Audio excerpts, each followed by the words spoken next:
Vamos a resolver el ejercicio 6 de la guía 3 de análisis energético de sistemas cerrados.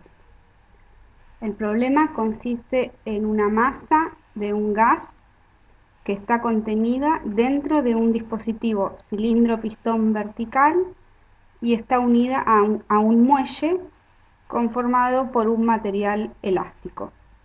Inicialmente la cara interna del pistón está en una posición de x igual 0 y el muelle no ejerce fuerza alguna sobre el pistón.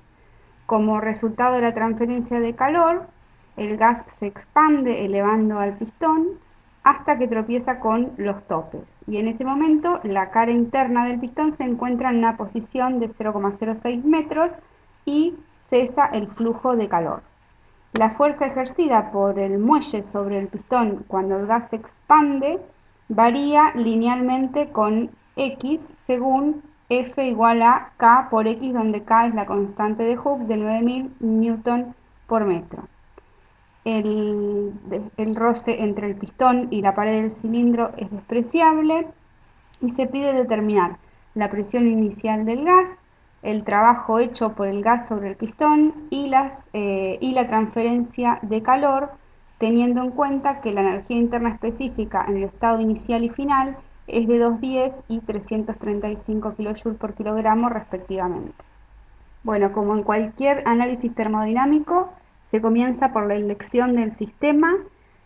En este caso se elige como sistema a la masa del gas y se indica la frontera de este sistema por una línea punteada, y obviamente esta frontera es una frontera real en el sentido de que coincide con las paredes internas del cilindro y la cara inferior del pistón y que cambia de forma.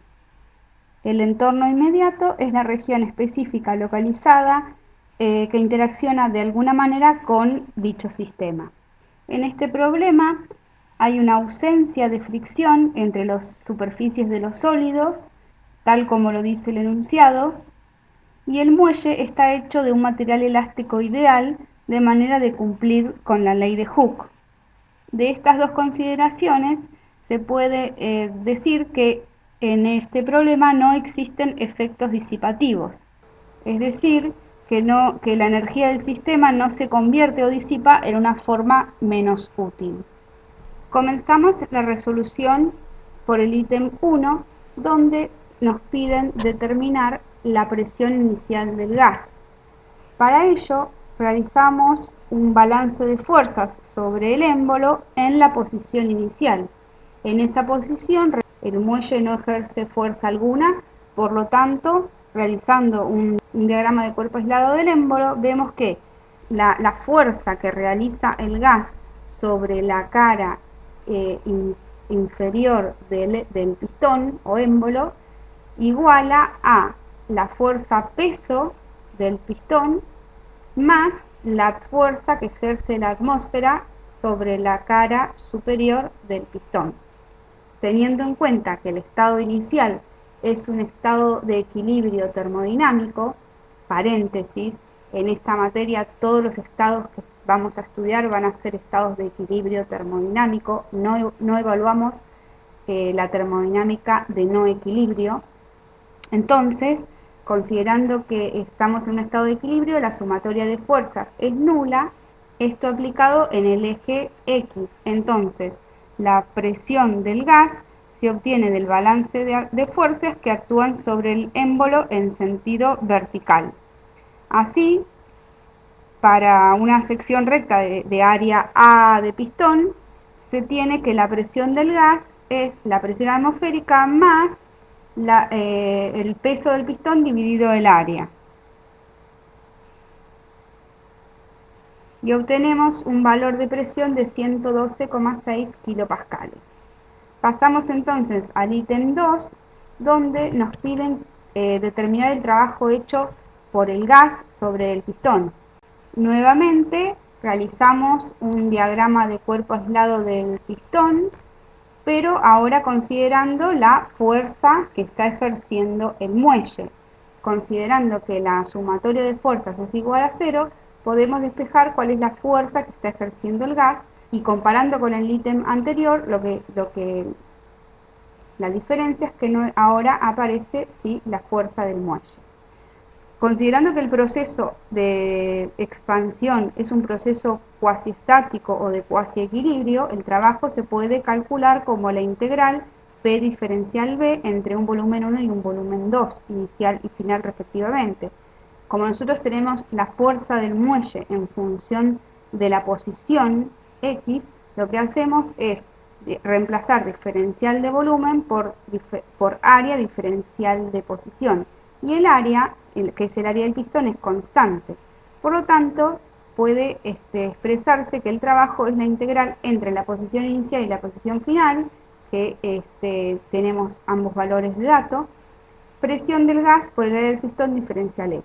Así que podemos integrar respecto a X y obtener el valor de trabajo realizado por el gas de 68,89 joules. Este valor obviamente está bien que dé positivo porque el trabajo es realizado por el gas sobre o hacia el entorno inmediato. Es un trabajo de expansión.